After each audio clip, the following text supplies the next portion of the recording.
ஓம் யோ பிரம்மாணம் விததாதி பூர்வம் யோ வை வேதாஹும் ச ப்ருஹுணோதி தஸ்மை தம்ஹதேவமாத்ம புத்தி பிரகாசம் முமுக்ஷுர்வை சரணமகம் பிரபத்யே.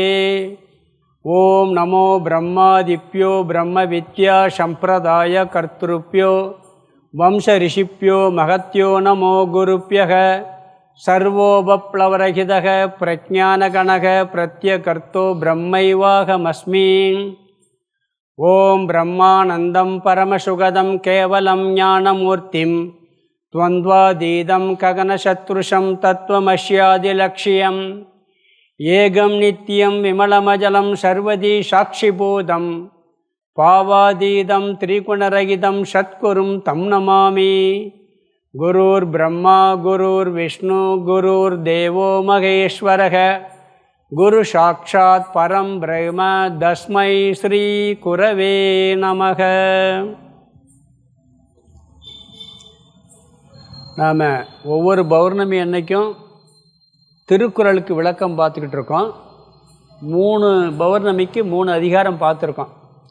இன்றைக்கி கொஞ்சம் வித்தியாசமாக இடையில ஒரு டாபிக் பேசிவிட்டு அடுத்ததுலேருந்து திருப்பி திருக்குறளே பேசலாம்னு இருக்கேன். இன்றைக்கி சத்சங்கத்தின் மகிமை அப்படிங்கிற தலைப்பில் சில கருத்துக்களை உங்கள்கிட்ட பகிர்ந்துக்கலாம்னு இருக்கேன். ஏன்னா நம்ம இங்கே நடத்துகிற இந்த அமைப்பே ராமகிருஷ்ண சத் சங்கம் தான். ராமகிருஷ்ண சத் சங்கம். இந்த சத் சங்கத்தை பற்றி கொஞ்சம் ஏற்கனவே தெரியும், இன்னும் கொஞ்சம் தெளிவாக தெரிஞ்சுக்கலாம்னு சொல்லி நாம் அதுக்கு முயற்சி பண்ணுவோம். இதில் என்னென்ன விஷயம் பார்க்கலாம்னு இருக்கோம்னா, முதல்ல சத் சங்கம்னா என்னன்னு தெரியணும். ஃபஸ்ட்டு சத் சங்கம்னா என்ன, அதனுடைய மீனிங் என்ன, பிறகு சத் சங்கத்தினால என்ன பலன் கிடைக்கும், 2வது டாபிக். இந்த சத் சங்கத்தினால என்ன பலன் கிடைக்கும். எதுனாலும் பலன் இல்லாமல் ஒரு காரியம் செய்ய மாட்டோம். அதனால் அதுக்கு ஒரு பலன் வேணும், என்ன பலன் கிடைக்கும்.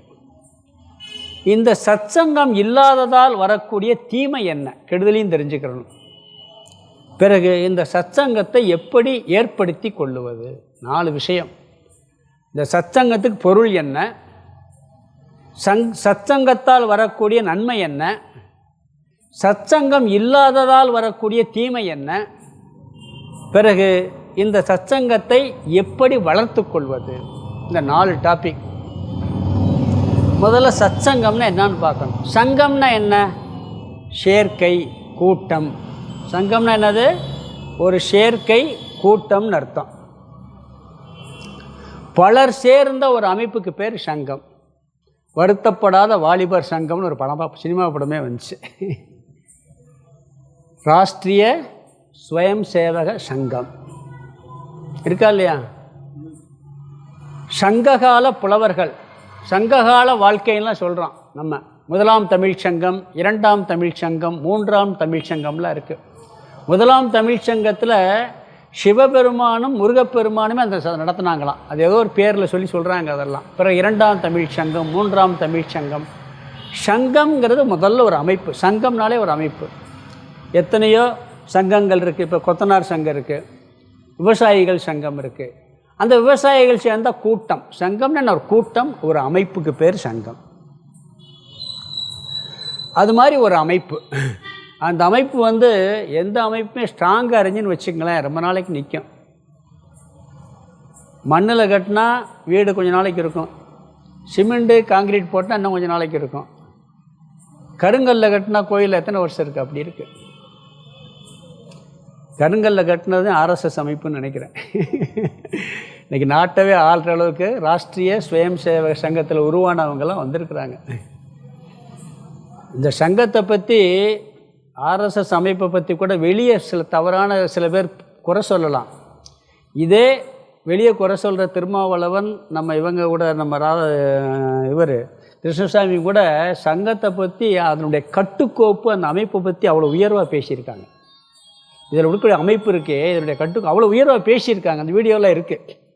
அது ஒரு அமைப்பு ஸ்ட்ராங்காக இருந்தால் நல்லாயிருக்கும். இப்போ 36 வருஷம் 40 வருஷம் ஆகப்போகுது இந்த ராமகிருஷ்ண சத்சங்கம் ஆரம்பிச்சு.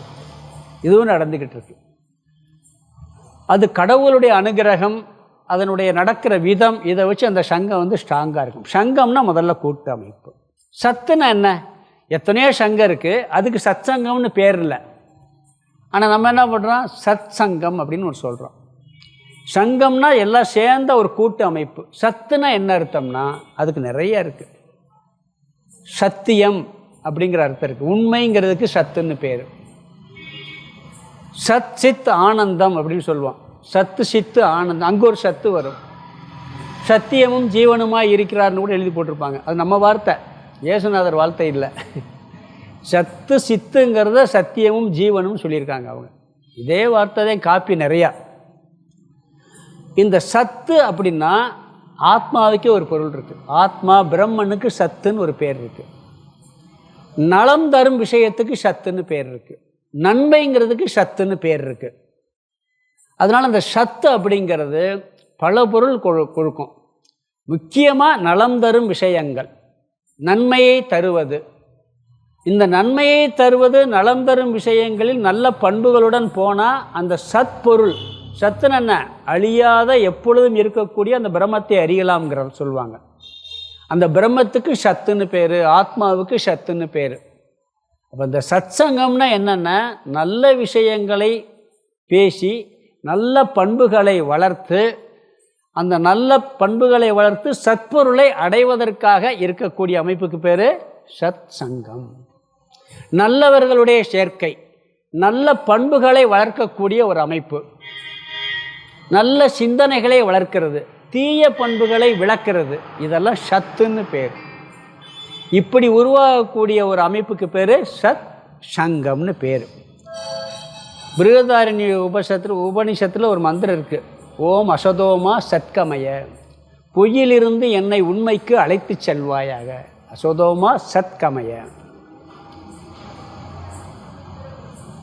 இதில் கீதையிலையும் ஒரு ஸ்லோகம் வருது. நாசதோ வித்யதே பாவக நா பாவோ வித்யதே சதக. அங்கேயும் சத்துன்னு வரும். இல்லாததற்கு இருப்பு இல்லை, இருப்பது இல்லாமல் போவதும் இல்லை. இருப்பது, இருப்பு அப்படின்னு ஒரு அர்த்தம் இருக்குது. இருப்புன்னா என்ன? இருக்கிறது, அது மட்டுமே இருக்குது அப்படிங்கிறதுக்கு சத்துன்னு ஒரு பேர் இருக்குது.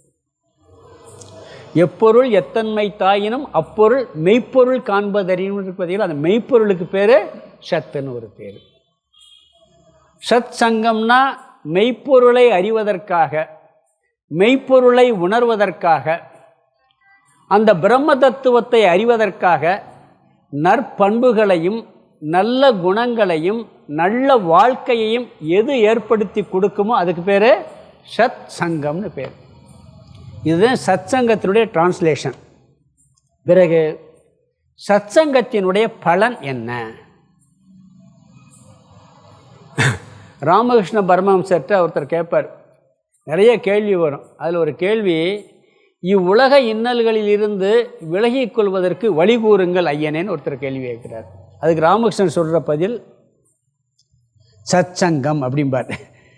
பல இருக்குது, ஆனால் அதில் சத் சங்கம் அப்படிம்பார்.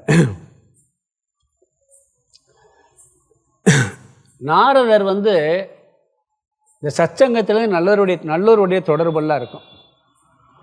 நாரதர் ஒரு இடத்துல கேட்குறாரு, நல்லவர்களுடைய சங்கம் எந்த அளவுக்கு பலன் கொடுக்கும்னு கேட்குறாரு. யார்கிட்ட? பகவான்கிட்ட. பகவான் கூப்பிட்டு போகிறார். கூப்பிட்டு போனவுடனே ஒரு புழுவை போய் காமிக்கிறார். புழுவை பாருன்னு 2 பேரும் பார்க்குறாங்க. புழு செத்து போகுது. உடனே புழு செத்து போகுது. என்னடா நம்ம 2 பேரும் பார்த்தோன்னே புழு செத்து போச்சேன்னு பார்க்குறாரு. என்ன பகவானே கூப்பிட்டு போகிறேன். பிறகு கொஞ்சம் போப்பான்னு ஒரு கிளியை பார்க்குறாரு. அந்த கிளியை பார்த்தோன்னே கிளியும் செத்து போகுது. என்ன பகவானே நம்ம போனவொன்னே 2மே செத்து போச்சு, நம்ம நேரமா? சில அவன் வந்தான்ப்பா, மூஞ்சியில் முழிச்சாலே கெட்டது நடக்கும்னு சொல்கிற மாதிரி இவங்க 2 பேரும் பார்த்தோன்னா மரணம் நடந்துச்சுன்னா எப்படி? பிறகு போனால் ஒரு அரசனுக்கு குழந்தை பிறந்திருக்கு. குழந்தைய போய் பார்க்க போகிறாங்க. அந்த குழந்தை டக்குன்னு விசுக்குன்னு எந்திரிக்குது. எந்திரிச்சு கீழே இறங்கி நிற்கிது. நின்ன உடனே அதுக்கு ரெக்கையெல்லாம் முளைச்சி தேவனாக மாறிடுது. மாறி அந்த குழந்தை சொல்லுது, நான் முதல்ல புழுவாக பிறந்திருந்தேன், உங்கள் 2 பேருடைய சங்கத்தினால எனக்கு கிளியாக பிறக்கிற வாய்ப்பு கிடச்சி, நீங்கள் பார்த்ததுனாலேயே பிறகு கிளியை பார்த்தீங்க, அதனுடைய தன்மையினால் எனக்கு ராஜகுமாரனாக பிறக்கிற பாக்கியம் கிடச்சி, பிறகு அதனுடைய பலன் நான் இப்போ தேவனாக மாறி போய்கிட்டு இருக்கேன். இதுதான் நல்லவர்களுடைய சச்சங்கத்தை, ஒரு நல்லவர்களுடைய சேர்க்கையினுடைய பலன் சொல்லி அவர் சொல்வார். பிறகு இதுக்கு நிறைய உதாரணம் சொல்லலாம். அன்னையார் இருக்கார் பார்த்தீங்களா, அன்னையார் வந்து ராமகிருஷ்ணரை பார்க்க காட்டு வழி போய்கிட்டு இருப்பாங்க. சாரதா தேவியார் போய்கிட்டு இருக்கும்போது இவங்களுக்கு கொஞ்சம் உடலில் சரி இருக்காது. அது ஒரு காட்டு பாதை. அந்த காட்டு பாதையில் திருடர்கள்லாம் இருக்குது. இந்த சாரதா தேவி என்ன பண்ணுவாங்கன்னா, எல்லாம் விட்டுட்டு போயிடுவாங்க. கூட வந்த தனியாக சிக்கிக்கிடுவாங்க. ஒரு திருடர் கூட்டம் வருது. அம்மனை எல்லோரும் வரும்பொழுது அந்த திருடனை பார்த்து அன்னையார் சொல்லுவாங்க, அப்பா அப்பா உங்கள் மருமகன் அந்த கோயிலில் இருக்கார், என்னை அங்கே கொண்டு போய் சேர்த்து விடுங்கன்னு சொல்லுவார். அவனுக்கு திருடனுக்கு அப்படியே மாறிடும். இந்த அன்னையாருடைய இந்த பேச்சு, இந்த பண்பு வந்து அப்படியே மாறி இவனும் கூட வந்து ராமகிருஷ்ணரை விட்டுட்டு அவருடைய பக்தனே மாறிடுவான் அந்த திருடனை. அன்னையாருடைய அந்த அன்பும் அந்த சேர்க்கை எப்படி ஒரு பலனை கொடுக்குது பாருங்கள். இருக்கா இல்லையா? சின்மயானந்தருடைய குரு யார் தெரியுமா?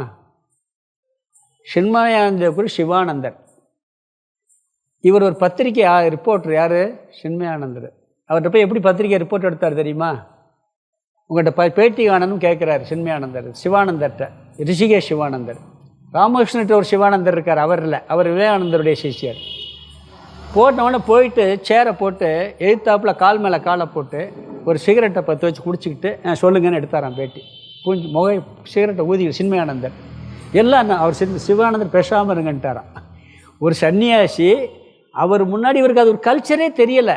ஒரு சிகரெட்டு குடிச்சு ஒரு சன்னியாசி ஃபோட்டோ பேட்டி காட்டுறோம்னே தெரியலை. அப்படி பேட்டி எடுத்திருக்காரு. கடைசியில் அவருடைய தொடர்பு அவருடைய சிஷ்யராக மாறி இன்றைக்கி விவேகானந்தருடைய கருத்துக்களையும் வேர்ல்டு ஃபுல்லாக விவேகானந்தருக்கு அடுத்து இந்த ஆன்மீக சிந்தனைகளை பரப்புனவர் சின்மயானந்தர், அதுக்கடுத்து தயானந்தர். அப்போ ஒரு சிவானந்தர்கிட்ட சிகரெட்டு குடிச்சிட்டு பேட்டி எடுத்தவர் எப்படி மாறி இருக்கார் பாருங்கள். இது வந்து அந்த சங்கத்தினுடைய ஒரு விளைவு. தயானந்தர் ஒரு இடத்துல சொல்வார், அதாவது மன தூய்மைக்கு ஒன்று சொல்வார் அவர். நாம் வந்து அதில் அழகாக சொல்வார், ஒரு பொருளை பயன்படுத்தினா அழுக்காகும். எந்த பொருளை பயன்படுத்துகிறோமோ அது அழுக்காகும். இப்போ சட்டை இருக்குது, பீரோவிலே இருந்து அழுக்காகுமா? அழுக்காகாது. போட்டால் அழுக்காகும், துவைக்கணுமா இல்லையா? துவைச்சுதான் பண்ணணும். வீட்டில் வந்து பாத்திரம்லாம் புதுசாக வாங்கி பீரோவில் அடுக்கி வச்சுருக்கோம், அழுக்காகுமா? கழுவணுமா? கரண்டி எடுத்து யூஸ் பண்ணிட்டா பாத்திரம் பிறகு அழுக்காயிரும், பிறகு க்ளீன் பண்ணி உள்ளே வைக்கணும். எந்த ஒரு பொருளை நீங்கள் பயன்படுத்தினாலும் அது கட்டாயம் அழுக்காகுமா ஆகாதா? நம்மளே ஏசி ரூமில் உட்காந்தா 2 நாள் குளிக்காட்டி கூட ஒன்றும் தெரியாது. வெளியே போய் வேலை செஞ்சுட்டு வந்தால் வேர்த்து உடனே குளிக்கணுமா இல்லையா? அப்போ ஒரு பொருளை பயன்படுத்தினா அழுக்காகுது, திருப்பி க்ளீன் பண்ணுறோம். இப்படி டெய்லி பயன்படுத்துகிறோம், க்ளீன் பண்ணுறோம். இதே மாதிரி தினம் ஒரு பொருளை பயன்படுத்துகிறோம். எதை தெரியுமா? மனசு. அழுக்காகுமா ஆகாதா? ஆகும். ஆனால் தெரிகிறதில்லை. ஏன்னா சட்டை அழுக்கானா என்ன வெளியே தெரியும், மனசு அழுக்கானா வெளியே தெரியவே தெரியாது. அதனால் சுத்தப்படுத்தும் நினைக்கிறதும் இல்லை. ஒருத்தர் கேட்டார், வெள்ளைச்சட்டையெல்லாம் வேணான்னார். ஏன்னா அழுக்காயிரும்னார். வெள்ளைச்சட்டை அழுக்காயிரும். ஏன் கருப்பு சட்டை அழுக்காகாதா? கருப்பு சட்டை அழுக்காமல் ஆகாதா? ஆகும், தெரியாது. அப்போ அழுக்கு ஆகக்கூடாதுன்னு நினைக்கல, அழுக்கு வெளியே தெரியக்கூடாதுன்னு நினைக்கிறோம். பாருங்கள், அழுக்கு ஆகக்கூடாது, அழுக்கானாலும் வெளியே தெரியக்கூடாதுன்னு நினைக்கிறோம். வெள்ளைச்சட்டையில் தெரியும். வினோபாவை சொல்கிறார், வெள்ளையாடையின் மகிமைன்னு இந்த கருத்தை சொல்கிறார் அவர். நீ வெள்ளைச்சட்டை போட்டாதையும் துவைச்சி போடுவேன், கலர் சட்டை போட்டால் துவைச்சி போட மாட்டேங்கிறார். ஏன்னா அழுக்கு தெரிஞ்சுன்னா துவைச்சிரு, விளையாட்டு போட மாட்டேன் அப்படிங்கிறார். அது ஒரு மனசில் அழுக்கு தெரியாததுனால நாம் என்ன பண்ணுறோம்னா அதை க்ளீன் பண்ண நினைக்கிறதே இல்லை. ஆன்மீக வாழ்க்கையில் நீங்கள் சத்சங்கத்துக்குள்ளே நுழைஞ்சி இந்த விஷயங்களை பேச ஆரம்பித்தா என் மனசில் போட்டி இருக்குது, பொறாமை இருக்குங்கிற அழுக்கெல்லாம் தெரிய ஆரம்பிக்கும். தெரியாது இல்லாட்டி காட்டுவதே சத்சங்கம்தான். ஏன்னா பேசுகிறோம்ல, கெட்ட குணத்தை பேசுகிறோம், நல்ல குணத்தை பேசுகிறோம். அப்போ அழுக்கு தெரிஞ்சுன்னா என்ன பண்ணணும்னா சுத்தப்படுத்தி ஆகணும். சுத்தப்படுத்துறதுக்கு என்ன வழி? சோப்பு இருக்கா? இல்லை வாஷிங் பவுடர்லாம் விளம்பரம் பண்ணுறாங்க. இந்த துணியில் இந்த வீட்டை க்ளீன் பண்ணுறதுக்கு, பாத்ரூமை க்ளீன் பண்ணுறதுக்கு, சட்டையை க்ளீன் பண்ணுறதுக்கெலாம். மனசை க்ளீன் பண்ணுறதுக்கு ஏதாவது விளம்பரம் இருக்கா? ஏதாவது வழி இருக்கா? மனசை தினம் பயன்படுத்துகிறோம். தினம் க்ளீன் பண்ண என்ன வழின்னா இறை வழிபாடு. ஃபஸ்ட்டு தினந்தோறும் ஒரு 2 நிமிஷமாவது மனசில் உட்காந்து காலையில் பூஜை வழிபாடு பண்ணணும். நைட்டு தூங்கும்போது கடவுளை நினச்சி இன்றைக்கி என்னென்ன கெட்ட குணமெல்லாம் வந்திருக்கு, நம்ம எவ்வளோ நல்லா நடந்திருக்கோம், எவ்வளோ மோசமாக நடந்திருக்கு, ஒரு 5 நிமிஷம் சிந்தித்தோம்னா இன்றைக்கி இப்படி நடந்திருக்கு, நாளைக்கு இது பண்ணக்கூடாது அப்படின்னு தியானம் பண்ணோம்னு வச்சுக்கங்களேன், கொஞ்சம் கொஞ்சமாக குறைஞ்சிரும். இது ஒரு வழிபாடு. நல்லவர்களுடைய சேர்க்கை ஒன்றுங்கிறாங்க சத்சங்கம். நல்ல மனிதர்களுடைய சேர்க்கை என்னாகும், நல்ல பண்புகளை வளர்க்கும், நிறையா வளர்க்கும். அந்த இவர்கிட்ட சில பேர்கிட்ட பார்க்கும்போது நிறைய பண்புகள் கற்றுருக்கோம். சாமியோட போகும்போது பார்த்தீங்கன்னா நிறையா விஷயங்கள், சின்ன சின்ன விஷயங்கள்லாம் கற்றுக்கிட்டு இருக்கோம். ஒரு இடத்துல சுருளியில் போய் நம்ம எல்லாம் போய் சாப்பிட்டோம். நாங்கள் சுருளியை போவோம் சாமி கிளாஸுக்கெல்லாம். அந்த பெரியவர் ஒருத்தர் இருந்தார். அவர் என்ன பண்ணாருங்கன்னா, அங்கே ஒரு 6 வகை உணவோடு பரிமாறுவாங்க சுருளி ஃபால்ஸுக்கிட்ட. நம்ம எலுமலையிலேருந்தெல்லாம் போவோம். அந்த பெரியவர் இலை போடுறாங்க, சாமி உட்காந்துருக்கார், ஒரு பக்கத்தில் பெரியவர் உட்காந்துருக்காரு. எழுத்தாப்பில் இலை போட்டிருக்கு, ஒரு இலை காலியாக இருக்குது. எனக்கு போட்டாங்க, நான் பரிமாறிட்டு உட்காரலான்னு சொல்கிறேன். அங்கே தோட்டத்தில் வேலை செய்கிற ஒருத்தர். அப்போ என்ன பண்ணுறேன், நீங்கள் உட்காருங்கன்னு அவருக்கு சொல்கிறேன். அவர் பெரியவர், எஸ்டேட் பெரிய முதலாளி, 1000 ஏக்கர் இருக்குது. அவர் எழுத்து உட்காந்துருக்காரு, சாமி உட்காந்துருக்காரு. அங்கே எல்லாம் ஒன்று தானே, நாமெல்லாம் ஒன்று தானேன்னு சொல்லி அவரை உட்காந்து சாப்பிட சொன்னேன். அவர் பிறகு சாப்பிட்டு இங்கே உட்கார சொல்லாதேங்கிறார் பெரியவர். என்ன சொல்கிறாரு, இங்கே உட்கார சொல்லாதேங்கிறார். என்னடா எப்படி சொல்கிறாரு, அப்போ வேலை பார்க்குறோம் நம்மளுக்கு ஈக்குவலாக சாப்பிடக்கூடாது நினைக்கிறாரோ அப்படின்னு நான் தப்பாக நினைக்கிறேன். பிறகு அவர் திருப்பி சொல்லாமல் பேசாமல் இருக்க மாட்டேங்களா, அவர் பிறகு சாப்பிட்டு விடுங்கன்ட்டார். பிறகு முடிஞ்சு சாப்பிட்லாம் முடிஞ்சிச்சு. நான் அப்படியே ஒரு மாட்டேன், என்ன சாமி கூட இப்படி இருக்காரு இப்படி. நான் தோளில் கையை போட்டார். வெளியே வந்தவொடனே கையை போட்டு சொல்கிறாரு, அவன் நல்லா சாப்பிடுவான், இந்த சாப்பாடு ரொம்ப டேஸ்ட்டாக நல்லா விரும்பி சாப்பிடுவான், என் முன்னாடி உட்காந்து சாப்பிட மாட்டேன். அவர் சொன்ன காரணம் மாதிரி என் முன்னாடி உட்காந்து சாப்பிட மாட்டான். அதுக்காகத்தான் சொன்னேன். அவருக்கே அப்போயே 70 வயசு, எனக்கு 30 வயசு. என் தோளில் கையை போட்டு அப்படி வந்து சொல்லிட்டு போனார் அவர். அப்போ எவ்வளோ பெரிய பண்பு பாருங்கள். இப்படி பெரியவங்களோட சேரும் போது, அதே மாதிரி ஒரு கிழவி வந்து ஒரு இதை தூக்கிட்டு போகுது, ஒரு பெட்டியை. இவர் பேக்கை நான் வாங்க போகிறேன், இவர் பேக்கை வாங்குறேன், நீ கொண்டாங்க நான் கொண்டு போகிறேன்ட்டு. அந்த பெட்டியை வாங்க மாட்டியோ? ஒரு சின்ன பண்பு வந்து நம்மளுக்கு உணர்த்துறாரு. ஏன் அந்த வயசான பாடி அதை கேட்க, அப்போ என்கிட்ட கேட்குறீங்கள ஒரு சின்ன பேக்கை அப்படிங்கிறாரு. அப்போ அவங்களோட சேரும் பொழுது எவ்வளவோ நல்ல குணங்கள், நல்ல விஷயங்கள் நாம் கற்றுக்கிற முடியுது. இதெல்லாம் வந்து அது சத்சங்கத்தினுடைய பலன். பத்திரகிரியார் வந்து நாய் கூட இருந்துச்சா இல்லையா? கூட பத்திரகிரியார் கூட நாய் இருந்துச்சு. அந்த நாய் எப்படி செத்துச்சு? அவர் என்ன பண்ணுவார், பட்டினத்தார் ஒருத்தன் வந்து பிச்சை கேட்பான். அவர்கிட்ட கேட்பான், என்கிட்ட ஒன்றும் இல்லைப்பா, அந்த மூலையில் ஒருத்தன் உட்காந்துருக்கான், அவன் பெரிய சம்சாரி, அவன்கிட்ட போய் கேளும்பார். ஏன்னா அவர்கிட்ட திருவோடு இருக்குது, நாய் ஒன்று இருக்குது. இவர் கையில் தான் பிச்சை எடுப்பார். யார்? பட்டினத்தார். அவர் திருவோட்டில் பிச்சை எடுப்பார். அந்த திருவோடு நாயும் அவர் பெரிய சம்சாரின்ட்டார். யார்? பட்டினத்தார். சொன்ன உடனே அவருக்கு அப்படியே வந்துடுது. அவர் ராஜாவாக இருந்தவர், அவரை போய் சம்சாரின்னு சொல்லிட்டாரேன்னு இவருக்கு ஒரு மாதிரி ஆயிடுது. உடனே அந்த இதை எடுத்து நாய் என்ன பண்ணுவார், ஓங்கி ஒரு ஓடுவார், செத்து போயிடும். எரிஞ்சிட்டு போய் அப்படி கதறிட்டு உள்ளே போவார். அந்த மாதிரி அவர் அந்த நாய் என்ன பண்ணுது, அடுத்து காசிராசன் மகளாக பிறந்து அதுக்கு பழைய ஞாபகம் வந்து தேடி வருது. வர திருமணம் முடிக்கணும்னு சொல்லிட்டு வருது. அப்போ தான் என்னமோ உள்ளே போய் அந்த கடவுளோட ஐக்கியமானது மாதிரிலாம் அவர் சொல்லுவாங்க. அப்போ அவருடைய அந்த எச்சிலை சாப்பிட்டதனுடைய பலன் பாருங்கள். நல்லவர்களுடைய எச்சில் சாப்பிட்ட நாய்க்கு கூட அந்த பலன் கிடைக்குது அப்படின்னு சொல்லுவாங்க. அதனால் எப்பொழுதுமே நல்ல சங்கம், நல்லவர்களுடைய சேர்க்கை ஒரு நற்பலனை கொடுக்கும். கெட்டவனோட சேர்ந்தா கெட்ட பலன் தான் வரும். ஒரு அம்மா ஒரு பையன், அந்த பையன் என்ன பண்ணால் ஒருத்தர்கிட்ட கூட விளையாட போவான், சேர போவான். அவன் மோசமான பையன். யார்? அந்த பையன். அவன் கூட சேராதரா, நீ கெட்டு போயிடுவேன், நல்ல பையங்களோட சேர்ந்து விளையாடுறா அப்படின்னு இந்த அம்மா திட்டுது. எதுக்கு? நான் அவன் கூட சேர்ந்தேன், ஏன் நான் கெட மாட்டேன் அப்படின்னு இவன் சொல்கிறான். இல்லைடா கெட்டு போவேன் அப்படின்னு சொல்லுது. ஏன்னா அவன் கெட்டவன், நீ கெட்டவனோட சேர்ந்த கெட்டு போவேங்கிறது. இவன் அதுக்கு ஒரு பதில் சொன்னான். என்ன கேட்டான்னா, நான் நல்லவனா கெட்டவனமான்னு கேட்டான். நீ ரொம்ப நல்லவன்டான்னுச்சு, ஏன் கூட சேர்ந்த ஏன் அவன் நல்லவனாக மாறக்கூடாது? ஒரு பையன் கேட்டான், ஏன் கூட சேர்ந்த அவன் ஏன் நல்லவனாக மாறக்கூடாது? எவ்வளோ பெரிய வார்த்தை பாருங்கள். உனக்கு அந்த தைரியம் இருந்தால் சேருனர். அதே மாதிரி ராமகிருஷ்ணர் விவேகானந்தரை சொல்வார், அவர் யாரு கூட எப்படி பேசினாலும் விட்டுருவார், மற்ற சிஷரில் கண்டிப்பார். நீ போன ஏன்னா இவன் கெட்டு போயிடுவான், விவேகானந்தர் எல்லாத்தையும் மாற்றிடுவார்.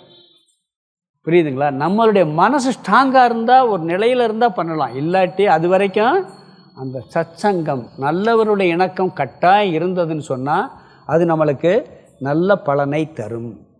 திருவள்ளுவர் அதை இந்த நல்லவருடைய சேர்க்கையை பற்றி சிற்றினம் சேராமன்னு ஒரு அதிகாரத்தில் அழகாக சொல்கிறார். இந்த குறள் சொல்கிறேன் பாருங்கள்.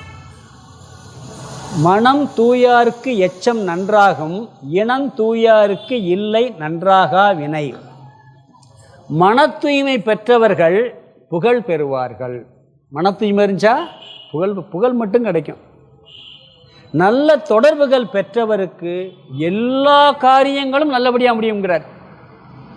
அவனுக்கு நல்லவர்களுடைய தொடர்பு தான் சுற்றி இருக்குன்னு வச்சுக்கோங்க, எல்லாமே சக்ஸஸ் ஆகிருமா. அவனுக்கு மன தூய்மை இருக்கு, நல்லா இருப்பான், புகழோடு அடைவான். அதை விட பெருமை என்ன சொல்கிறாரு? நல்லவர்களுடைய தொடர்புன்னு சொல்கிறார் வள்ளுவர்.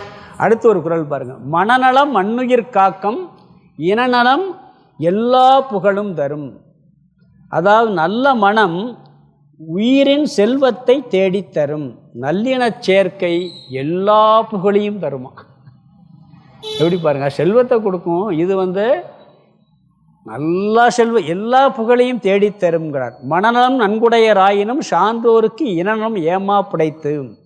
நல்ல மனம் பெற்றிருந்தாலும் கூட நல்லவரின் சேர்க்கை தான் பாதுகாப்பை தருங்கிறார். 3 குறளில் நல்லவரின் சேர்க்கை நல்ல மனசை விட நல்ல மனசு கூடாதுன்னு சொல்லலை, அதை விட உயர்வு நல்லவர்களுடைய தொடர்பு, நல்லவர்களின் சேர்க்கை.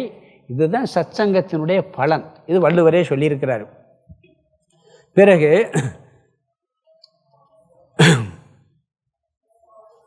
இந்த சத்சங்கம் இல்லைன்னு வச்சுக்கோங்க, அதனால் வரக்கூடிய கேடு என்ன? சத்சங்கம் இருந்தால் அவ்வளோ நல்ல பலன் கிடைக்கும். சத்சங்கம் இல்லாட்டினா என்ன கேடு அப்படின்னா, அதர்மத்திற்கு சென்று விடுவோம் அப்படிங்கிறார். நம்ம நல்ல வாழ்க்கையிலிருந்து அதர்ம வாழ்க்கைக்கு சென்று விடுவோம். ராமகிருஷ்ணர் ஒரு இடத்துல சொல்கிறார், யானையை குளிப்பாட்டுறீங்க, யானையை நல்லா குளிப்பாட்டிட்டு அந்த யானையை ரொம்ப மணலாக இருக்க பகுதியில் கட்டி வச்சிங்கன்னு வச்சுக்க, என்ன செய்யும்? மண்ணை அள்ளி மேலே போடும். அதை மண் இல்லாத சுத்தமான இடத்துல கட்டினாதே அப்படியே இருக்கும்.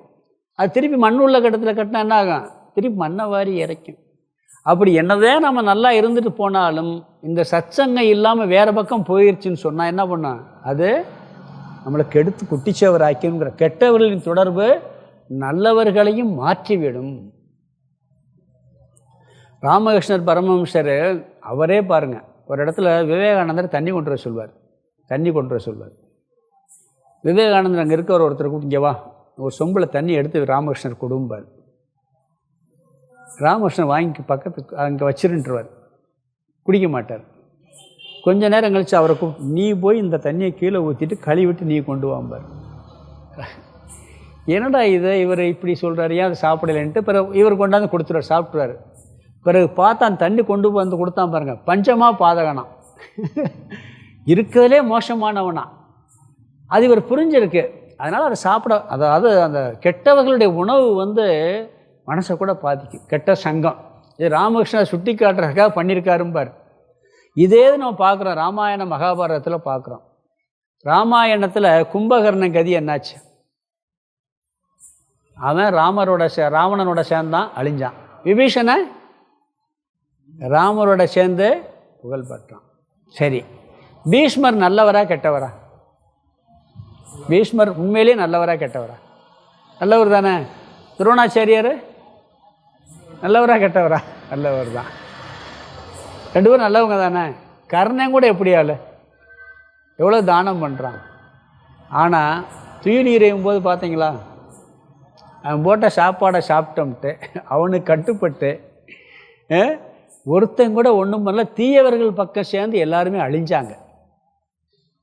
அந்த துரியோதனனுடைய இதில் வாழ்ந்துட்டு அந்த நேரத்தில் அவங்களுடைய சேர்க்கையினால் பாருங்கள் என்னாச்சு, எல்லாம் அழிஞ்சு போனாங்களா இல்லையா? நல்லவங்களும் கூட அழிகிறதுக்கு வாய்ப்பு இருக்குது கெட்டவங்களோட சேர்ந்தா. அப்போ இந்த சத்சங்கம் இல்லாதனுடைய விளைவு ஆளவே அழித்து விடும். நல்லவர்களுடைய தொடர்பு இல்லாமல் கெட்டவர்களுடைய சேர்க்கை அந்த மாதிரி ஆயிரும்னு சொல்கிறார். அதுக்கும் அதில் குறளில் சொல்கிறார் பாருங்கள், நிலத்தியல்பால் நீர் தெரிந்தற்றாகும் மாந்தருக்கு இனத்தியல்பாகும் இயல்பு. நிலத்தில் இருக்க நீர் அந்த நிலம் எப்படியோ அப்படித்தான் இருக்குமா. உப்பு நிலமாக இருந்தால் உப்பு தண்ணியாக இருக்கும், நல்ல நிலமாக இருந்தால் நல்ல தண்ணியாக இருக்கும். சில பேர் பார்க்குறோம்ல, கெமிக்கல்லாம் உள்ளே போயிடுச்சுன்னா ஆகுது, தண்ணியே கெமிக்கலாக வருது, சேர்ந்துருது. கலந்துருச்சுன்னா அந்த நிலத்தில் எப்படி இருக்கோ அதுக்கு தகுந்த மாதிரி தண்ணி மாறிடும். அது மாதிரி ஒருத்தன் எதில் சேர்ந்துருக்கானோ அதுவாக மாறிடுறான். நல்லவனோட சேர்ந்தா நல்லவனாக மாறுறான், கெட்டவனோட சேர்ந்தா கெட்டவனாக மாறி போயிடுறான். அதனால் இந்த சத்சங்கத்தினுடைய இல்லைன்னு சொன்னால் நம்மளுக்கு மிகப்பெரிய கேடு வரும் அப்படிங்கிறார். இந்த பழைய சினிமா படம்லாம் பார்க்கலாம். என்ன படம்னு சொன்னால் எல்லா படத்துலையும் காமிப்பான். குடியிருந்த சினிமா படம் பார்த்தீங்களா? அதில் 2 எம்ஜிஆர், ஒரு எம்ஜிஆர் என்னவார், திருடன் தூக்கிட்டு போய் திருடனாக மாறிடுவார், இன்னொருத்தர் நல்லா இருப்பார். அதே மாதிரி தங்கப்பழக்கத்தில் என்ன பண்ணுவான், ஜெயிலுக்கு போயிட்டு வருவான், திருப்பி என்ன ஆவான், கடைசி வரைக்கும் விடுறானாவன். அந்த சங்கம் என்ன ஆகுது அவனுக்கு, கடைசி வரைக்கும் அது கெடுக்குது. அந்த கெட்டவருடைய சங்கம் நம்மளை அழிச்சு விடும் சொல்கிறார். கனவினும் இன்னாது மண்ணோ வினைவேறு சொல்வேறு பட்டார் தொடர்பு, சொல்லும் செயலும் வேறுபட்டவர் தொடர்பு கனவிலும் கூடாதுங்கிறாங்க. சொன்னதை செய்வோம், செய்வதை சொல்வோம் சொல்லுவாங்க, ஆனால் செய்ய மாட்டாங்க. அப்படி செய்யாதவருடைய தொடர்பு கனவிலும் கூடாதுங்கிறார். தீ நட்புங்கிற ஒரு அதிகாரத்தில் வள்ளுவர் சொல்கிறார் இந்த பொருளை. சரி, நல்லவர்களோட சேர்ந்தால் நல்ல பலன், கெட்டவர்களோட சேர்ந்தால் கெட்ட பலன் கிடைக்கிது. இந்த சத்சங்கத்தை எப்படி ஏற்படுத்தி கொள்வது, நல்லவருடைய தொடர்பை ஏற்படுத்தி கொள்வது எப்படின்னு சொன்னால், முக்கியமாக கடவுள் வழிபாடு இருக்குது பார்த்தீங்களா, அது நீங்கள் வழிபாடு பண்ணும் பொழுதே என்ன கேட்குறோம் நம்ம, எனக்கு சொத்து வேணும், சொகை வேணும், அது வேணும், இது வேணும், எல்லாம் கேட்குறோம். அதெல்லாம் பரிமாற்றம் தான். அது உண்மையிலே கடவுள் வழிபாடு இல்லை, அது ஒரு டிரான்சாக்ஷன். இதை நீ எனக்கு கொடுத்தா அதை செய்கிறேன்னு சொல்லி தப்பு இல்லை, வெளியே கேட்குற கடவுள்கிட்ட கேட்டு போயிடலாம். ஆனால் நல்லவர்களுடைய சேர்க்கை, நல்ல மனிதர்களுடைய சேர்க்கை வேணும்னு வழிபாடு பண்ணுறதில்லை. ஆக்சுவலாக பார்த்தீங்கன்னா நல்ல குரு வேணும்னு பிரார்த்தனை பண்ணுவாங்க, எனக்கு நல்ல குரு வேணும்ன்ட்டு. நான் என்னுடைய இதிலே ஒரு சம்பவம் சொல்கிறேனே. ராமகிருஷ்ண பரமஹம்சர்கிட்ட இந்த வாழ்க்கைக்கு வந்த உடனே எனக்கு அவர் படத்தெல்லாம் வச்சு பூஜை பண்ணுறேன், குருமகாராஜா. அன்னைக்கு கண்ணீர் மல்க பிரார்த்தனை பண்ணிவிட்டு எனக்கு ஒரு நல்ல குரு வேணும், தொடர்பு வேணும்னு சொல்லிவிட்டு நான் போகிறேன். அன்னைக்கு முதல்ல ஓங்கார சாமியை சந்திக்கிறேன். யாருடைய தொடர்பு? ஓங்கார சாமி ஃபஸ்ட்டு சந்தித்தது. அந்த பிரார்த்தனை பண்ணிவிட்டு போய் கேட்டவுடனே இன்னைக்கு பாருங்கள், இன்றைக்கி அவரே குருவாக இருந்து சன்னியாசம் கொடுக்குற அளவுக்கு வந்திருக்கார். கடவுளுடைய பிரார்த்தனையில் இதுவும் ஒன்று இருந்ததுன்னு சொன்னால், நான் எப்பயும் நம்மளுக்கு எல்லாத்தையும் கேட்குற மாதிரி இதையும் கேட்கணும். கேட்டோம்னு சொன்னால் அந்த தொடர்பு நம்மளுக்கு கட்டாயம் கிடைக்கும். அப்புறம் எத்தனையோ அமைப்புகள் இருக்குது, அதில் எது நல்ல அமைப்புன்னு போய் சேரணும். கெட்ட அமைப்புகள், கட்சி இருக்குது, எத்தனையோ கட்சிகள் இருக்குது, எத்தனையோ இயக்கங்கள் இருக்குது. யார் நல்ல தொடர்பு, நல்ல விஷயங்கள் அப்படி இருக்கிற அமைப்பில் போய் சேரணும். அதுக்கு பிரார்த்தனையும் ரொம்ப முக்கியம். ராமகிருஷ்ணன் ஒரு இடத்துல சொல்கிறார், மனதை கடவுள் மீது செலுத்துவது எப்படி? நல்ல சத்சங்கம் அப்படிங்கிறார். நல்ல சத்சங்கத்தில் தொடர்பு வச்சுட்டா கடவுள் மீதும் செலுத்த முடியும். கடவுள்கிட்ட பிரார்த்தனை பண்ணாதான் நல்ல சங்கமும் கிடைக்கும். ஒன்று கலந்துருக்கும். எப்பயுமே பிரார்த்தனை பண்ணால் நல்ல தொடர்பு கிடைக்கும். நல்ல தொடர்பு கிடைச்சா கடவுளுடைய வழிபாடு, கடவுள் மேலே ஈடுபாடும் வரும் அப்படிங்கிறார். உடல் ஆரோக்கியமாக இருந்தால் தான் எக்ஸசைஸ் செய்ய முடியும், இல்லாட்டி செய்ய முடியுமா? உடல் ஆரோக்கியம் இல்லைன்னு எக்ஸசைஸ் செய்ய முடியுமா? கொஞ்சமாவது ஆரோக்கியமாக இருந்தால் தான் எக்ஸசைஸ் செய்ய முடியும். எக்ஸசைஸ் செஞ்சால் நல்ல ஆரோக்கியம் வந்துடும். எக்ஸசைஸ் செய்கிறதுக்கு ஆரோக்கியம் வேணும், பிறகு ஆரோக்கியம் இருந்தால் தான் நல்லாவே உடற்பயிற்சி செய்ய முடியும். அது மாதிரி வழிபாடு சத்சங்கத்தை கொடுக்கும். சத்சங்கம் நல்ல கடவுள் மேலே எண்ணத்தை கொடுக்கும். முதல்ல தீயவிலிருந்து விலகணும், பிறகு நல்ல செயலில் ஈடுபடணும். நம்ம ஏற்கனவே சில உதாரணம் சொல்லியிருக்கேன். இந்த அரண்மனையில் போய் திருட போகிற திருடங்கிறத சொல்லியிருக்கேனா இல்லையா? ஞாபகம் இருக்கா? ஒரு திருடன் அரண்மனையில் திருடுனா நல்ல செல்வம் கிடைக்குன்ட்டு போகிறான். அங்கே போய் என்ன பண்ணுறான்னு சொன்னால், போகும்போது ராணியும் ராஜாவும் தூங்கலை, பேசிக்கிட்டு இருக்காங்க. பேசிக்கிட்டு இருக்கிறத போய் ஒளிஞ்சு கேட்குறான். கேட்டுட்டு என்ன பண்ணுறான், அவங்க என்ன பேசுகிறாங்கன்னா, பொண்ணு பெரிய சக்கரவர்த்தி. அந்த பொண்ணுக்கு ஒரு வரன் தேடுறாங்க. எப்படியோ உள்ளே போயிட்டான் கடையெல்லாம் மீறி. அந்த வரன் எந்த மாப்பிள்ளை பார்க்கலாங்கும்போது ராணி இந்த நாட்டு ராஜா, அந்த நாட்டு ராஜா, அந்த நாட்டுகள் எல்லாம் சொல்லிக்கிட்டே இருக்காங்க. ராஜா சொல்கிறாரு, எத்தனையோ நம்மளுக்கே இந்த ராஜ்யம் இருக்குது, அப்படி ஒரு ராஜா தேவையில்லை. அதனால் நம்ம என்ன பண்ணலான்னு சொன்னால், பக்கத்தில் நம்ம ஒரு ஆசிரமம் இருக்குது. அந்த சுவாமி நல்ல சாமி, அவர்கிட்ட நல்லா படிச்சுட்டு வரவங்கள பண்புள்ளவங்களாக இருக்காங்க, நிறைய சிஷ்யர்கள் படிச்சுக்கிட்டு இருக்காங்க. அதில் ஒரு திறமையான நல்ல பண்புள்ள சிஷ்யை நான் தேர்ந்தெடுத்துட்டு வந்தோம்னா அவன் நம்ம பொண்ணுக்கு ரொம்ப சரியான ஆளாக இருப்பான், இந்த ராஜ்யத்தையும் ஆளுவான் அப்படின்னு சொல்லிட்டாரு. இவனுக்கு எப்படியே மனக்கோட்டை கட்டுறான். என்ன கட்டுறான்? இதுக்கிட்ட கொள்ளையடிக்கணும், நாட்டுக்கே ராஜா வாயிடலாம், போய் எப்படியாவது சிஷியராக சேர்ந்து நல்லவனாக நடித்து எப்படியாவது இந்த இளவரசியை கட்டிடணும்னு முடிவு பண்ணுறான். முடிவு பண்ணி அங்கே போய் சேர்றான். நல்லா நடிக்கணுமா இல்லையா? நல்லா நடிக்கணும். அதுக்காக என்ன பண்ணுறான், போய் அந்த அம்மாட்ட போய் என்ன பண்ணுறான், அந்த சிஷியர் ரொம்ப பாவனையோட பவ்யமாக இருந்து பண்ணுறான். அவர் சொல்கிறதெல்லாம் அப்படியே கடைப்பிடிக்கிறான். யார்? அந்த குரு சொல்கிறதெல்லாம். மற்ற சிஷியரை விட இவன் தான் கரெக்டாக இருக்கான். படிக்க சொன்னால் அழகாக படிக்கிறான், மனப்பாடம் பண்ணுறான், எல்லாம் பண்ணுறான். ரொம்ப சின்சியனாக ராணியை கட்டணும்ல, அந்த நோக்கத்தில் ரொம்ப நல்ல சிஷியனாக ஆகிடுறான். பார்த்தா இருக்கிறதுல பெஸ்ட்டு சிஷியன் யாருன்னு அவன் தான். 6 மாதம் கழித்து வர்றாங்க, ராணி ராஜா வர்றாங்க. அந்த மாதிரி ராஜா வர்ற ரொம்ப மரியாதை கொடுத்து கூப்பிட்டு வைக்கிறாரு. அவர் இந்த மாதிரி விஷயத்தெல்லாம் சொன்ன உடனே குரு சொன்னாராம், இருக்கிறதுல பெஸ்ட்டு சிஷியன் அவன் தான். திருடனை கையை காமிச்சாரான். யார்? அப்போ அவன் வந்த வேலை முடிஞ்சு வச்சா இல்லையா? அப்போ சொன்னவொடனே இந்த மாதிரி சொல்கிறாங்கன்னு அவன்கிட்ட சொல்கிறாங்க. அவன் என்ன பண்ணியிருக்கணும், வந்த வேலை முடிஞ்சு நம்ம இளவரசியை கட்டிட்டு முடிச்சிடலாம் நினைக்கணும். ஆனால் அவன் இப்படி சொல்லலை. என்ன சொன்னான் தெரியுமா? உண்மையை சொன்னானா, நான் அதுக்குத்தான் வந்தேன், ஆனால் இப்போ வேணான்னு நானா. உண்மை கதையை சொல்லியிருக்கான். இப்படி தான் வந்தேன், ஆனால் இங்கே வந்து இந்த குருகிட்ட சேர்ந்து இதெல்லாம் படித்து தெரிஞ்ச பிறகு எனக்கு அதெல்லாம் வேணாம் அப்படின்னு திருந்திட்டேன். திருடன் இல்லாமல் நல்லா திருந்திட்டேன். எனக்கு உங்கள் ராஜ்யமும் வேணாம், ராணியும் வேணாம், நான் இங்கே உண்மையிலே சிஷியன் ஆகிட்டேன்னு சொன்னானா. அவருடைய தொடர்பு வந்து எந்த அளவுக்கு மாற்றிருக்கு.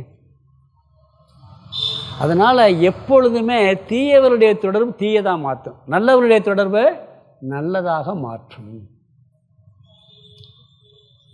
இன்னொரு இந்த சதுரங்க வேட்டைன்னு ஒரு சினிமா படம், அதில் கடைசி சீன் வந்து பார்த்திங்கன்னா, சினிமாவாக இருந்தாலும் சில நல்ல கருத்துக்களை எடுத்துக்கணும். அதில் ஒரு பெரிய அவங்க அந்த கூட்டத்தை சேர்ந்தவன், ஏமாத்துகிற கூட்டத்தை சேர்ந்தவன். பார்த்துருக்கீங்களா அந்த படம்? பார்த்ததில்லை. அதில் என்ன பண்ணுவாங்கன்னா, பெரிய கொள்ளையடிப்பாங்க. அதில் வந்து இவன் ஏதாவது தப்பு பண்ணிட்டான்னா அவன் மனைவி ஒருத்தி இருப்பாள், பிரசவம் இருப்பாள், அவளை வந்து கொன்றுன்னு சொல்லிவிட்டு காவலுக்கு வச்சுட்டு போயிடுவாங்க. இவன் ஏமாற்றிட்டான்னா, இவன் இப்போ எல்லாத்தையும் ஏமாற்றிக்கிட்டு இருப்பான். நான் அங்கே சொல்லுவேன், இவன் சரியாக இல்லாட்டி நீ கொன்று அப்படின்ட்டுருவான். அதே மாதிரி அங்கே ஒரு சூழல் வரும், ஒரு 50 லட்ச ரூபா எடுத்துருவாங்க, இவனை கொல்ல பார்ப்பாங்க, இவன் அவங்கள கொண்டுருவான், அந்த பாதுகாப்பு வச்சவனை. அப்போ அந்த உயிர் போகிற நேரத்தில் ஃபோன் அப்படியே எடுத்துகிட்டு அவளை கொண்டுடா, அவன் ஏமாற்றிட்டான்டான்னு சொல்லுவான். யார்? இங்கேருந்து ஃபோன் பண்ணி. அவன் காவலுக்கு இருந்தான் பார்த்தீங்களா. அப்போ இவருடைய அன்பு, இவருடைய பேச்செல்லாம் மாதிரி பிரஷம் இதாக இருப்பாள். அந்த குழந்தைய பிறக்கிறதுக்கு இவனே ஹெல்ப் பண்ணி ஆஸ்பத்திரியில் போய் சேர்த்துருப்பான். சேர்த்துட்டு அந்த கொல்லுன்னு சொல்லுவான், குழந்தையும் பிறந்துடும். குழந்தை பிறந்துருக்கு நேரம் இவன் கொல்லுன்னு ஃபோன் பண்ணுவான், கொல்ல மாட்டான். இவன் திருப்பி வந்து பார்த்தா இவன் கொண்டிருப்பேன் நினச்சிட்டு ஓடியாருவான். அந்த 50 லட்ச ரூபா பணத்தை எடுத்துகிட்டு வந்து என்ன பண்ணுவான்னா, கொண்டுட்டியா கொண்டு அவனை போய் அடிப்பான். அவள் குழந்தைய தூக்கிட்டு வருவாள். அந்த குழந்தைய கூட்டு போய் ஆஸ்பத்திரியில் சேர்த்து பிரசவம் பார்க்குறவர் இவன் கொள்ளைக்காரன், கொல்றதுக்காக காவலுக்கு வச்சுட்டு போனவன். அந்த பெண்ணுடைய அந்த பேச்சு, அந்த அன்பு, அது என்னாச்சு, இவனை அப்படியே மாற்றி அப்படியே குழந்தைய காப்பாற்றி கொல்லாமல் வச்சுருப்பான். இவன் என்ன பண்ணுவான், அந்த பணத்தை 50 லட்சம் இருக்கும், இதுக்காக போராடினாங்க. சாக்கை தூக்கிட்டு வந்து அவன் முன்னாடி கொட்டுவான், இந்த பணத்தை வச்சுக்கன்னு கொட்டுவான். அவன் என்ன பண்ணுவேன் தெரியுமா? போடான்ட்டு நடந்து பணம் அப்படி கொட்டி கிடக்கும், ஒரு பைசா அதுக்காகத்தான் எல்லா முயற்சியுமே. அந்த பெண் வந்து அந்த அன்புனால அப்படியே மாற்றிடும் அப்படின்ட்டு போயிட்டே இருப்பான், ஒன்றுமே பேசாமல், ஒரு பைசா எடுக்காமல். அப்போ தான் இவனுக்கு புரியும், இந்த பணம் பாருங்கள் எவ்வளோ மாறி இருக்கான் பாருங்கள். அந்த மாதிரி ஒரு நல்லவர்களுடைய தொடர்பு, நல்ல சங்கம், இதெல்லாம் மாற்றிடும். சில பேர் என்ன பண்ணுது, கெட்டதாகவும் நம்மளை மாற்றுது. கெட்ட விஷயத்துக்கும் நம்மளை கொண்டு போய் சில விஷயங்கள் சேர்த்துருது. அதனால் சத்சங்கம் எப்பயுமே ஒரு நல்ல பலனை தரும். முக்தி நெறி அறியாத மூர்க்கரோடு முயல்வேனை பக்தி நெறி அறிவித்து பலவினைகள் பாரும் வண்ணம்ங்கிறார். சித்தமலம் அறிவித்து சிவமாக்கி இணையாண்ட அத்தன் என கருளியவார் யார் பெறுவார் அச்சோவே, யார் பெறுவார் அச்சோவே. முக்தி நெறி அறியாத மூர்க்கரோடு திரிவேனை பக்தி நெறி அறிவித்து பலவினைகள் பாரும் வண்ணம்ங்கிறார். கடவுள் மார்க்கத்தில் வந்துட்டால் மோசமானவனை கூட மாற்றி கொண்டு வந்துட்டேங்கிறார். ஞாயிற்கடையாய் கிடந்த அடியேற்குன்னு பாடுறார். அவ்வளோ மோசமாக இருந்திருக்கார். ஆனால் வர முடியுதா இல்லையா பக்தி மார்க்கத்தில்? அப்படியும் வர முடியுது. அதனால் எப்பொழுதுமே இந்த சத்சங்கம் என்பது மிகுந்த ஒரு உயர்ந்த பலனை கொடுக்கக்கூடிய ஒரு தன்மை. அதற்கு முக்கியமாக நம்ம பண்ண வேண்டியது, இந்த ராமகிருஷ்ண சத்சங்கம்னு எதுக்கு ஆரம்பித்தான்? கடவுள் வழிபாட்டுக்காக ஆரம்பித்தோம். இந்த வழிபாடு என்ன பண்ணும்னா நம்மளை எல்லா விஷயத்துலையும் கொண்டு போய் சேர்க்கும். இதுக்கு கீதையில் ஒரு சுலோகம் இருக்குது. அதான் சுலோகம் சொல்கிறேன். அதில் கடவுள் வழிபாட்டில் ஒரு படிப்படியாக சில ஸ்டெப் சொல்கிறார். அதாவது மத் கர்மக்கிருன் மத்பரமோ மத்பக்தக சங்க வர்ஜிதக நிர்வைரக சர்வபூதேஷு யக ச மாமேதி பாண்டவக. இது பகவத்கீதையில் 55வது சுலோகம், அதாவது 11வது அத்தியாயத்தில் விஸ்வரூப தரிசனத்தில் 55வது சுலோகம் 11வது அத்தியாயம். அதில் சொல்கிறாரு எப்படி நாமெல்லாம் சரி பண்ணணும் அப்படிங்கிறதுக்காக சொல்கிறார். இந்த மாதிரி விஷயங்களில் மத் கர்ம கிருத்து, நாம் ஒவ்வொரு செயலையும் செய்கின்ற அனைத்து செயலையும் எல்லாம் செய்ய, ஆனால் பகவானுக்காகன்னு செய்ய. நம்ம மனசுக்குள்ளே என்ன பண்ணணும்? நாம் செய்கிற செயல் யாருக்காக செய்கிறோம்னா பகவானுக்காக என்று செய்ய வேண்டும். இதுக்கு பேர் கர்மயோகம்னு பேர். நாம் எந்த செயல் செஞ்சாலும் செய்யலாம், தர்மமாக செய்யணும். அந்த செயல் செய்யும்போது இதெல்லாம் கடவுளுக்காக அப்படின்னு செய்யணுங்கிறார். பூஜை பண்ணுறது மட்டும் பக்தி கிடையாது. நீ செய்கிற செயலவே கடவுளுக்கு நினச்சிட்டு செஞ்சால் இதுதான். நம்ம சாப்பிட்றோம், பிரசாதம் சாப்பிட்றோம். எதுக்காக சாப்பிட்றோம்? பசிக்கு சாப்பிட்றோம், ருசிக்கு சாப்பிட்றோம். சாப்பிடும்போது என்ன பண்ணுறோம்? அதவே மந்திரம் சொல்லி சாப்பிட்டா என்ன ஆயிடுது? கடவுளுக்காக சாப்பிட்றதா ஆயிடுதா இல்லைங்களா? ஒரு வேலை செய்யும் பொழுது கடவுளுக்காக. எல்லா தர்மத்துலேயும் கடவுள் வழிபாடு இருக்குது. இல்லற தர்மத்தில் கணவன் மனைவியினுடைய சேர்க்கை கூட கடவுள் வழிபாட்டோடு தான் ஆரம்பிக்குது. அப்படி தான் எல்லாமே இருக்குது. எல்லாம் இறைவனுக்காகங்கிற புத்தியோட நான் அந்த உலகத்தில் பிறந்துட்டேன், கடவுள் அடையணும். என்ன காரியம் செஞ்சால் அந்த காரியம் கடவுளுக்காக அப்படிங்கிற ஒரு மனசில் உருவாக்கிறது ஒரு செயல். பிறகு லட்சியம் என்னன்னு சொன்னால், வாழ்க்கையில் நீ என்ன காரியம் பண்ணால் மத் பரமக, அதாவது பகவானையே லட்சியமாக கொள்ள வேண்டும். நம்மளுக்கு எத்தனை வாழ்க்கையில் லட்சியம் இருக்குது? கல்யாணம் முடிக்கணும். முதல்ல எல்கேஜி சீட்டு வாங்குறது லட்சியமாகி போச்சு. இப்போ தெரியுமா? காலேஜில் சீட்டு வாங்கிடலாம். எல்கேஜி சீட்டு வாங்குறது சிட்டியில் ரொம்ப கஷ்டம். நல்ல ஸ்கூலில் பல லட்சியம் இருக்குது. இதெல்லாம் டெம்பரவரின்னு புரிஞ்சுக்கிறணும். நம்மளுடைய இறுதியான நோக்கம் என்னன்னு சொன்னால் கடவுளை அடைவது. இந்த சர்க்கிள் இருக்குது பார்த்தீங்களா?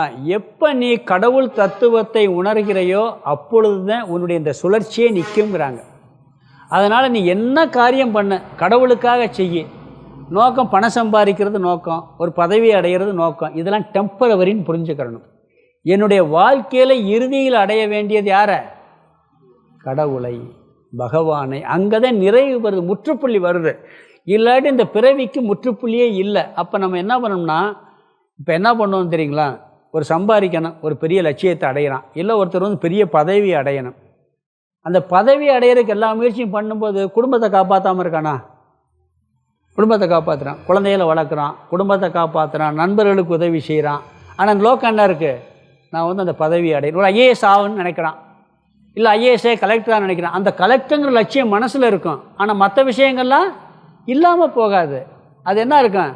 டெம்பரவரியாக இருக்கும், செகண்டரியாக இருக்கும். அது மாதிரி கடவுளை அடைய லட்சியமாக வச்சுட்டு மற்றது கூடாதுன்னு இல்லை. இதெல்லாம் என்னது? இதுக்கெல்லாம் ஒரு சாதனை.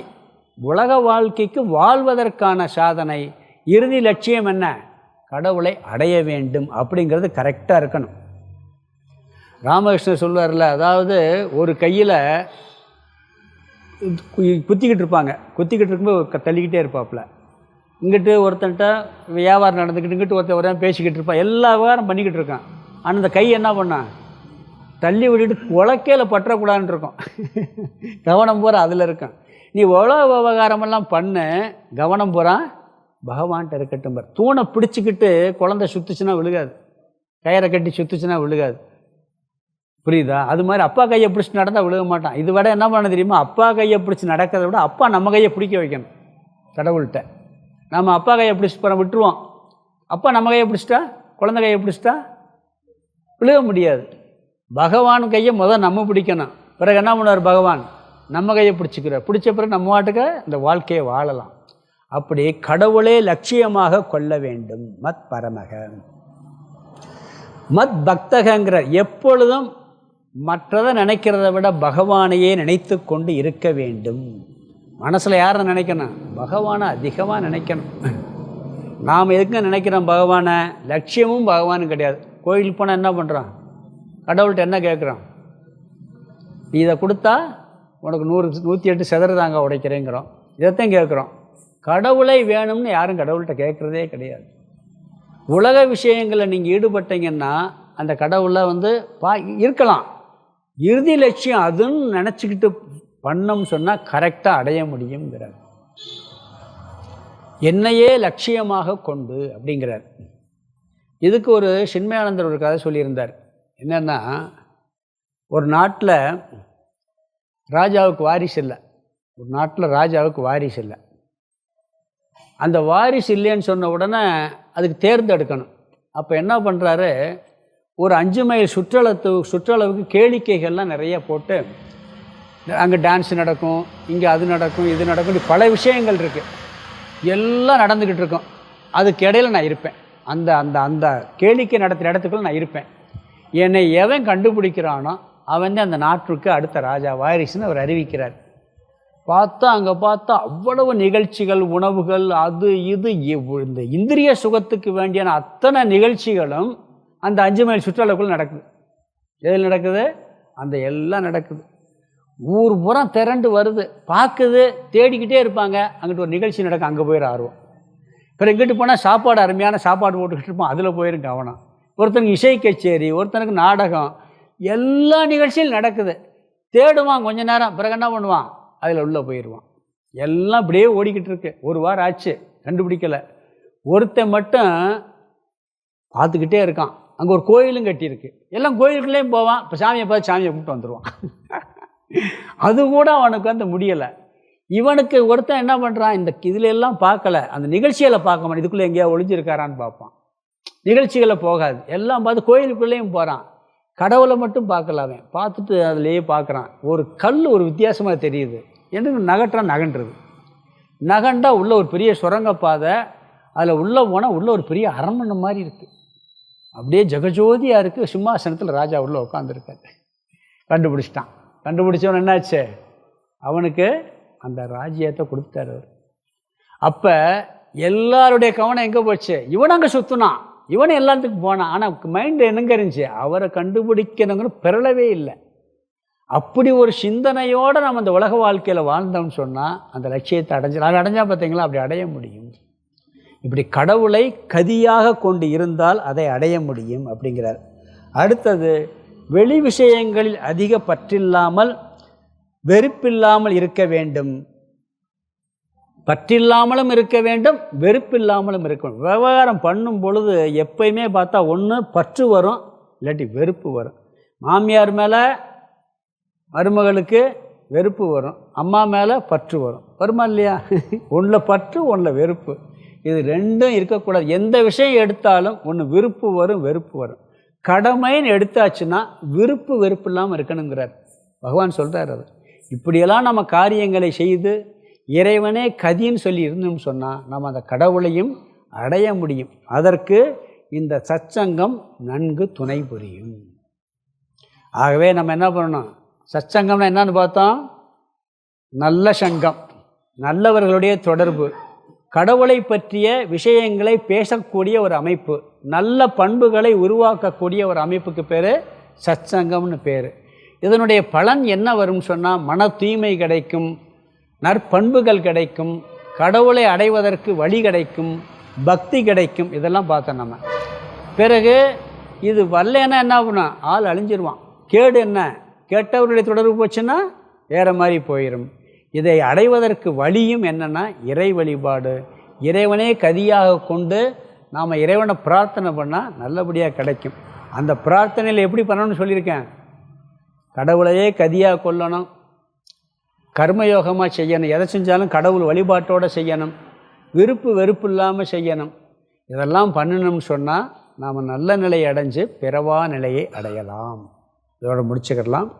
ஓம் பூர்ணமத பூர்ணமிதம் பூர்ணாத் பூர்ணமுதச்யதே பூர்ணஸ்ய பூர்ணமாதாய பூர்ணமேவாவசிஷ்யதே. ஓம் சாந்தி சாந்தி சாந்தி. ஹரி ஓம். ஆதிகுருநாத சுவாமிக்கு ஜெய்.